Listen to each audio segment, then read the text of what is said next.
প্রথমবারের মতো আমার মেয়ে ছাগলের হাটে গিয়েছে ছাগল কেনার জন্য। আসলে ওর বাহানাতে কিন্তু ছাগলটা কেনা।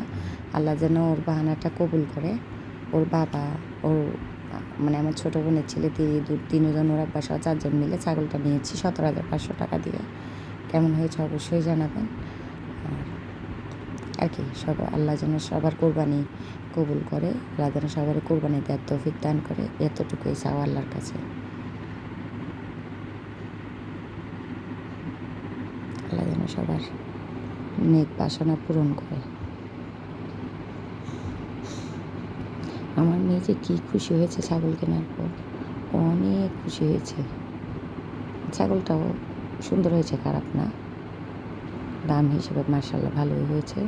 ওরা আব্বা গরুর কাছেও যায় নাই, গরুটা দেখেই চলে আসছে, কিন্তু ছাগল নিয়ে বাচ্চাগুলো বানানোর মতো করতেছে, ছাগলের নাকি কান চুলকাইতেছে।